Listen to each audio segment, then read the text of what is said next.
सियावर रामचंद्र की जय.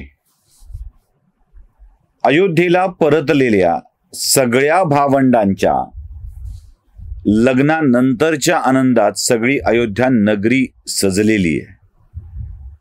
काही दिवस आरामात गेल्यानंतर कैकय देशचे राजे युवराज युधाजित यांनी महाराज दशरथांच्या समोर एक प्रस्ताव ठेवलाय की भरताला त्याच्या आजोबाला बघायचं आहे, त्यामुळे त्याला मी घेऊन जाऊ का. मग भरताच्या सोबत शत्रुघ्नही निघालेला आहे, कारण भरत आणि शत्रुघ्न दोघंही एकमेकांच्या शिवाय राहू शकत नाहीत. मग ही नवपरिणित दाम्पत्य दोघजण म्हणजे 4 आणि युधाजित यांची रवानगी कैकय देशाकडे झालेली आहे. कैकय देश म्हणजे आताचा पंजाब प्रांत. गंमत अशी आहे की आपल्याकडं अशा अनेक राज्यांची नावं बदलली गेलेली आहेत. म्हणजे देशाची शहराची नावं बदलली गेली आहेत, राज्यांची नावं बदलली गेलेली आहेत. आणि त्याचा एक वाईट परिणाम असा होतोय की आपल्याकडे या सगळ्या हिंदू धर्माच्या परंपरा आपल्या लक्षात येत नाहीत.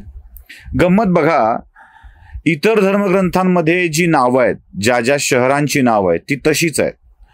म्हणजे एखादं शहर बायबलमध्ये लिखित असेल तर ते तशाच तसं अस्तित्वात आहे. एखादं कुराणात लिहिलं असेल ते तशाच तसं अस्तित्वात आहे. पण हिंदू धर्मातल्या शहरांची नावं मात्र बदलली गेली आहेत. आणि या बदलाचं कारण काय आहे? या शहरांची नावं बदलण्यामागची भूमिका अशी आहे की लक्षातच आलं नाही पाहिजे की तुमची ही शहरं होती. मग ही कथा काल्पनिक होती असं म्हणायला एक रान मोकळं सापडतं. रामायणातल्या अनेक शहरांची उदाहरणं घ्या की. म्हणजे कौशल देश त्यातलं एक अयोध्या सोडलं तर बाकी सगळीच नावं बदलली आहेत. म्हणजे सुदैवाने चित्रकूट धाम नावाचं ठिकाण शिल्लक आहे. किष्किंधा अजूनही हम्पीच्या परिसरात तुम्हाला बघायला मिळते. नाशिक मधला एक पंचवटी परिसर आहे, त्या काही गोष्टी अशा आहेत की ज्या तुम्हाला दिसतात. पण बाकी शहरांची नावं मात्र बदलत गेलेली आहेत. मुस्लिम आक्रमक आले आणि या शहरांची नावं बदलत गेली. जसं पांडवांनी 5 शहरं मागितली होती, आठवत आहे? ठीक आहे, आम्हाला अर्ध राज्य नाही दिलं तरी आम्हाला 5 शहरं द्या. आणि त्या 5 शहरांची नावं काय होती? 1 तिलप्रस्थ, 2 गजप्रस्थ, 3 सोनप्रस्थ, 4 पानप्रस्थ आणि 5 इंद्रप्रस्थ. आता ही नावं तुम्हाला दिसतात का कुठे? नाही. का दिसत नाहीत? तिलप्रस्थ नावाच्या गावाला एक परकीय आक्रमक आला, फरीद खान नावाचा, आणि त्यानं फरीदाबाद करून टाकलं. गजप्रस्थला गाजी खान नावाचा आला, त्यानं गाजियाबाद करून टाकलं. सोनप्रस्थचं नाव दिल्ली जवळचं सोनीपत झालं, हरियाणामधलं. पानप्रस्थचं नाव पाणीपत झालं आणि इंद्रप्रस्थचं नाव दिल्ली झालं. म्हणजे जे पांडवांनी वसवलेलं शहर होतं त्याचं नाव दिल्ली झालं. बघा तुम्ही, या सगळ्या शहरांची नावं बदलली की त्याला जोडून असलेला इतिहास गायब होऊन जातो. अरे चा, हे होतं का ते, असं म्हणायची वेळ येते. पांचाल हा जो देश होता तो पांचाल देशाचा फरुखाबाद झालं. कीर्तीश्वरी या शहराचं मुर्शिदाबाद झालं. जमदग्नीपुरीचं जानपावा झालं. अयोध्येचं फैजाबाद केलं गेलं. विंध्यवासिनीचं मिर्झापूर केलं गेलं. प्रयागराजचं अलाहाबाद केलं गेलं. हे सगळं असं चाललंय. म्हणजे आमच्या शहराची नावं बदलायची आणि नावं बदलली की त्या शहराला लागून असलेला इतिहास बदलून जातो. म्हणून जो कैकय देश आहे तो हा पंजाबचा, भारताच्या पश्चिमेकडील प्रदेश, तो ज्या प्रदेशामध्ये घेऊन गेलेले आहेत. मी तुम्हाला यासाठी सांगितलं की ही सगळी प्रदेश कोणती आहेत, काय आहे, त्याची जाणीव, याची भावना आपल्या मनामध्ये असणं आवश्यक आहे. कारण ती जाणीव असल्याशिवाय आपल्याला इतिहास नाही कळत. द्वारका बुडाली, ती द्वारका अजूनही अस्तित्वात आहे आणि या देशाचा पंतप्रधान त्या द्वारकेत जाऊन, बुडलेल्या द्वारकेत जाऊन ध्यानमग्न होतो.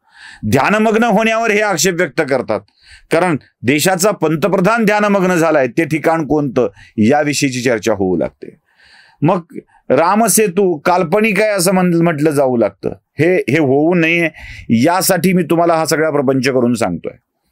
ते दूर तिकडे अयोध्येवरून, म्हणजे अयोध्या खरं तर गोरखपूरच्या जवळ, गोरखपूर म्हणजे भारताच्या पूर्वेकडचा परिसर आणि काही देश भारताच्या पश्चिमेकडचा परिसर. काही देशामध्ये गेलाय म्हणजे खूप लांब आहे. अजून लक्षात घ्या, अयोध्येवरून जनकपुरी, मिथिला नगरी ही जवळ आहे. कारण अयोध्या, गोरखपूर आणि गोरखपूर मार्गे नेपाळ सीमा खूप जवळ आहे. त्यामुळे तिथला प्रवास हा 3च दिवसाचा होऊ शकत होता. 3 रात्रीचा प्रवास करून आल्याचं जे आपण सांगतो ना, त्याच्यामुळे तसा होत होता. हा इकडचा प्रवास मात्र खूप दूरचा आहे. अख्खा उत्तर प्रदेश पार करायचा आहे, दिल्ली पार करायचं आहे, हरियाणा पार करायचं आहे, मग पंजाबमध्ये जायचं आहे. अति पश्चिमेकडचा प्रदेश आहे हा भारताच्या. त्याच्यामुळे त्या प्रवासालाही विलंब आहे आणि गेल्यावरचा मुक्काम सुद्धा मोठा आहे. त्यामुळं विवाहाला बोलवलं तरीही त्या काळात पोचता येईल की नाही ही शंका होती. पण भरत, शत्रुघ्न हे दोघेही निघून गेलेले आहेत आपल्या मामाच्या गावाला आणि इकडे अयोध्येमध्ये लक्ष्मण, राम, सीता, उर्मिला हे आता त्या अयोध्येचा कारभार बघू लागलेले आहेत. आणि इथेच सुरू होतं अयोध्याकांडाला. इथे अयोध्याकांडाची सुरुवात होते. मला रामचरित्रावर आक्षेप घेणाऱ्या व्यक्तींना अयोध्याकांडाचा पहिला सर्ग वाचावा हे सांगायचं आहे. का वाचावा? तर या पहिल्या सर्गातल्या जवळपास 24 ते 28, 29 या श्लोकांच्या मध्ये 4-5 श्लोक रामाच्या वर्तनावर आहेत, रामाच्या वागण्यावर आहेत, रामाच्या स्वभावावर आहेत. यातला एक श्लोक फार महत्वाचा आहे. म्हणजे राम सर्वगुण संपन्न होते, राम काय चांगलं करायचे, राम कसे चांगलं वागायचे, हे जरी असलं तरी सर्वगुण संपन्नतेत एक गोष्ट खूप महत्वाची आहे. ते म्हणजे प्रभू रामचंद्र वाईट गोष्टीचं कधीही ग्रहण करत नव्हते. आलं लक्षात? जे कोणी रामचंद्रांच्या चरित्रावरती वेगवेगळे आक्षेप घेतात त्यांना वाल्मिकी रामायणाच्या अयोध्याकांडातल्या 24 ते 28 या सर्गाचं वाचन करावं, तेव्हा त्यांच्या लक्षात येईल. संस्कृत श्लोकांचा हवा तसा अर्थ लावून, आपल्या मनाप्रमाणे लावून रामचरित्राविषयी भाष्य करणाऱ्यांनी जरा जपूनच करावं. कारण तुमच्या आक्षेपाला उत्तर देणारी माणसं रामचरित्राला आदर्श मानून जाऊ दे, काय बोलतायत ते बोलू दे म्हणून आपल्या दैवताचं स्मरण करत होती. पण यापुढे निष्कारण रामचरित्रावरती आक्षेप घ्याल तर त्याचं तसंच उत्तर दिलं जाईल, हे लक्षात ठेवा. रामचंद्रांच्या गुणाचं कौतुक या सगळ्या पुढच्या कांडामध्ये आहे आणि या गुणांच्यामुळंच रामचंद्र आपल्या अयोध्या नगरीच्या नागरिकांच्या मध्ये खूप लोकप्रिय आहेत. म्हणून वृद्धावस्थेकडे झुकत चाललेल्या दशरथाच्या मनामध्ये काही विचार येत आहेत.